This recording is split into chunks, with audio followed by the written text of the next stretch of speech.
నమస్తే, నేను నాగశ్రీ. నాగశ్రీ డైరీస్కి స్వాగతం. ఓం నమ శివాయ.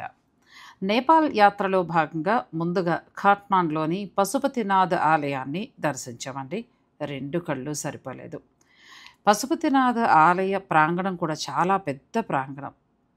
ఈ ఆలయానికి ఎక్కడెక్కడి నుంచో కూడా భక్తులు తరలి వస్తారు. అయితే ఆలయం లోపల మనల్ని షూట్ చేయనివ్వరు కాబట్టి ఆలయ విశేషాలన్నీ కూడా ఈ వీడియోలో తెలుసుకుందాం. వీడియోని మీరు స్కిప్ చేయకండి. హైదరాబాద్ నుంచి ఖాట్మాండ్ చేరుకున్న తర్వాత నెక్స్ట్ డే అంటే మరుసటి రోజు ఉదయమే అందరం కూడా 7:30 కల్లా రెడీ అయిపోయి పశుపతినాథ్ మందిరానికి వెళ్ళామండి. మొత్తం 151 మంది కదా, 5 బస్సులు తీసుకున్నారు. ప్రతి బస్కి కూడా నేపాల్కి సంబంధించిన టూర్స్ వారే మనకి గైడ్ చేస్తూ ఉంటారు. ఏసీ బస్సులో ఉన్న ప్రతి ఒక్కరికి ఒక వాటర్ బాటిల్, ఇలా మొత్తం సౌకర్యాలన్నీ వాళ్ళే చూసుకున్నారు. మేమందరం కూడా పశుపతినాథ్ మందిరానికి వెళ్ళటం కోసం ఈ 5 బస్సుల్లో వచ్చాము. ఇప్పుడు దిగుతున్న వారందరూ కూడా నేను కూర్చున్న బస్సులో ఉన్నవారే. చాలా తొందరగా కలిసిపోయారండి అందరూ కూడా. వైజాగ్ నుంచి వచ్చారు, ఎక్కువగా హైదరాబాద్ నుంచి వచ్చారు, తర్వాత తమిళనాడు నుంచి ఉన్నారు, బెంగళూరు నుంచి ఉన్నారు, ఆ తర్వాత వరంగల్, విజయవాడ, ఏలూరు, ఇలా కొన్ని ప్రాంతాల నుంచి కూడా వచ్చారు. ఇప్పుడు చూస్తున్నారు కదా, వీళ్ళ దంపతులు ఇద్దరు కూడా మాతో పాటు శ్రీలంక వచ్చిన వాళ్ళు కూడా ఉన్నారండి. తర్వాత శ్రీలంకకు వచ్చిన అయ్యవార్లు కూడా మాకు ఈ ప్రయాణంలో కలిశారు. ఇక అందరం కూడా ఆలయంలోని స్వామి దర్శనానికి బయలుదేరుతున్నాము. ఓం నమ శివాయ, ఓం నమ శివాయ అని అనుకుంటూ మేము ఆలయంలో స్వామివారి దర్శనానికి బయలుదేరాము. అయితే ఆలయ ప్రాంగణంలో ఈ వేద పండితులందరి చేత కూడా హోమ కార్యక్రమాన్ని ఏర్పాటు చేశారు.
హిందూ భక్తులంతా కూడా అత్యంత పవిత్రంగా భావించే క్షేత్రం పశుపతినాథ్ ఆలయం.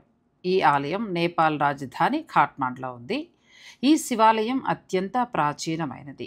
భాగమతి నది ఒడ్డున కొలువై ఉంటుంది. ఇక్కడ ఆ పరమశివుడు పశుపతినాథ్గా పూజలు అందుకుంటున్నాడు.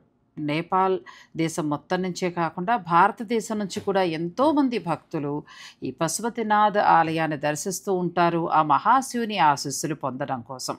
ఇక నేపాల్ విషయానికి వచ్చేటప్పటికి ఏంటంటే, ఇక్కడ తరచూ భూకంపాలు అనేవి వస్తూ ఉంటాయండి. మనం వార్తల్లో కూడా చూస్తూ ఉంటాం. ప్రకృతి వైపరీత్యాలు అంటే హెవీ వానలు ఇలాంటివన్నీ కూడా చాలా జరుగుతూ ఉంటాయి. కానీ ఎన్ని వచ్చినా పశుపతినాథ్ ఆలయం అన్ని ప్రకృతి విపత్తుల నుంచి బయటపడింది. ఇప్పటికీ ఆలయం ఏమాత్రం చెక్కు చెదరలేదు.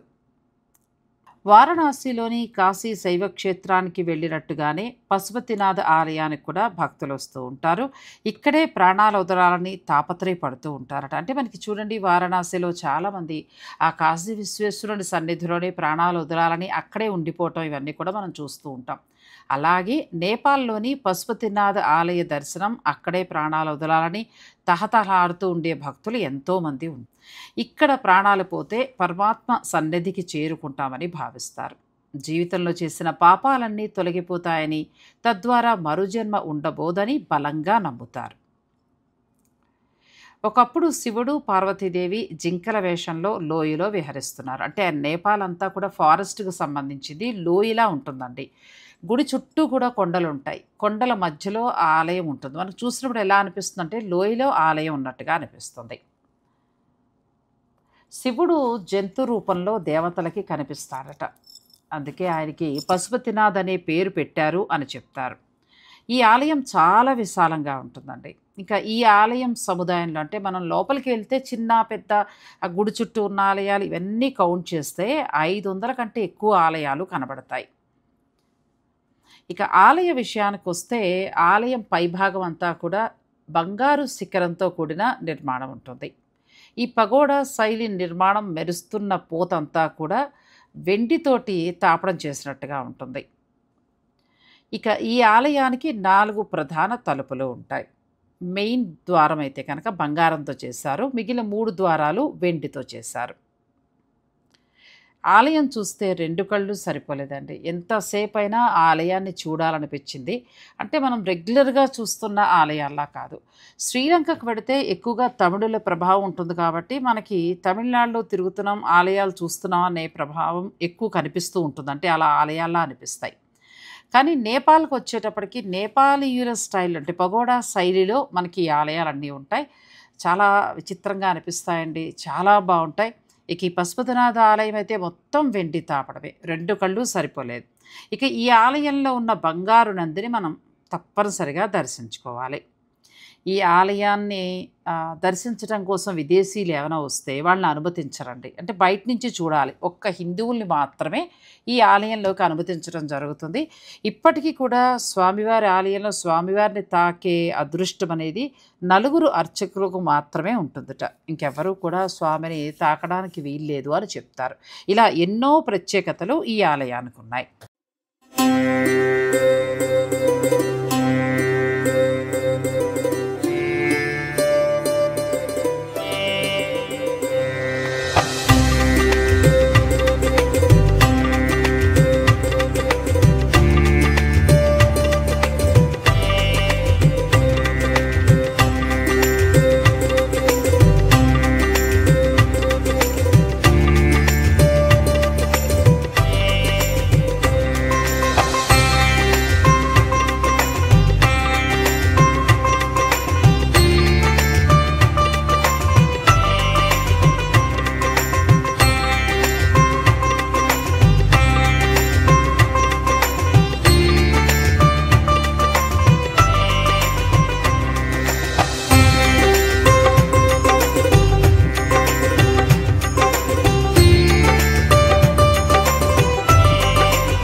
జేవి ఎక్స్పెడిషన్స్ కవిత గారి ఆధ్వర్యంలో మేము ఈ టూర్‌కి రావటం జరిగిందండి. ఇక్కడి నుంచి మేము ఇంకా ముందుకు వెళ్తాము. ప్రస్తుతం అయితే నేపాల్‌లో ఉన్న ఆలయాలన్నీ కూడా దర్శిస్తున్నాము. పశుపతినాథ్ మందిరం గురించి నాకు తెలిసినంత వరకు అంటే నేను అంతర్జాలం నుంచి తీసుకున్న వివరాలే మీకు అందించడం జరిగింది. ఇక ఆలయం గురించి మనంతా తెలుసుకున్నాం కాబట్టి ఇక్కడ జరుగుతున్న హోమ విశేషాలు కూడా తెలుసుకుందాము. మొత్తం మేము 151 మంది అని చెప్పాం కదండి. అందరం కూడా గోత్రనామాలతోటి ఈ మహామృత్యుంజయ హోమం, అలాగే రుద్రహోమం వంటి వాటిలో పాల్గొన్నాము. హైదరాబాద్ నుంచి మాతోనే వచ్చిన 4 అయ్యవార్లు కూడా ఈ కార్యక్రమం దగ్గరుండి జరిపించడం జరిగింది. అయితే వీరితో పాటు లోకల్‌గా ఉన్న నేపాలీ పండితులు కూడా ఒక 6 మంది అంటే మొత్తం 10 మంది ఋత్విక్కులు కూర్చొని ఆ హోమాన్ని జరిపించారు. ఆ మంత్రాలన్నీ వింటూ అక్కడ మా గోత్రనామాలన్నీ ఇచ్చి చాలా భక్తి పారవస్యంలో మేము ఈ కార్యక్రమంలో పాల్గొనడం జరిగిందండి. అందరికీ కూడా చాలా సంతోషంగా అనిపించింది. అయితే నేపాల్‌లో ఉన్న ఈ ఆలయం అంటే పశుపతినాథ్ ఆలయం చాలా విశాలంగా ఉంటుందని చెప్పుకున్నాం కదా!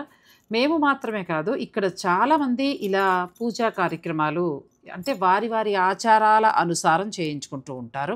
ఇప్పుడు మా పక్కన ఉన్నవారు తమిళియన్స్. వాళ్ళు సుబ్రహ్మణ్యేశ్వర స్వామి వారితో పాటు ఈశ్వర ఆరాధన, అభిషేకం లాంటివన్నీ కూడా చేసుకున్నారు. అలా ఎవరి వీళ్ళని బట్టి వాళ్ళు. ఇలా యాత్రకు వచ్చిన వారు అంటే ఇంకా ముందు మానస్ సరోవర్ ఇలాంటి యాత్రలకు వెళ్ళే వాళ్ళు కూడా ఖాట్మాండ్లో ముందుగా ఆగడం జరుగుతుంది.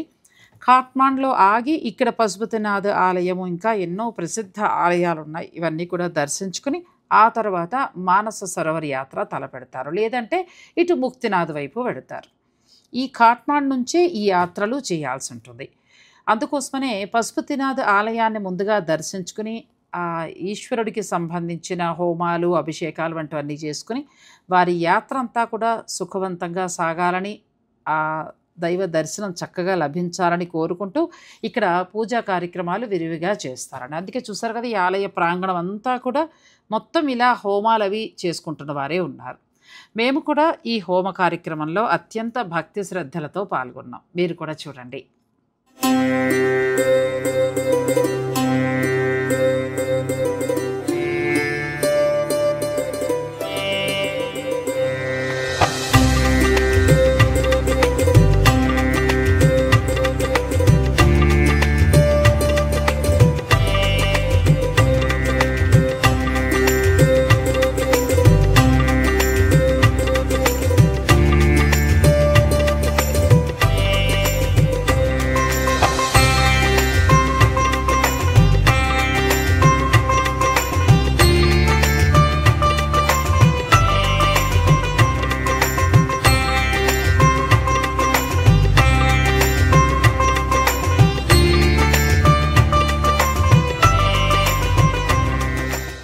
హోమ కార్యక్రమాలన్నీ కూడా పూర్తయిన తర్వాత వారిచ్చిన అంటే నేపాలీ పండితులు ఇచ్చిన రుద్రాక్ష మాలలు మేము మెడలో ధరించి, అంటే వారే మా మెడలో వేస్తారు.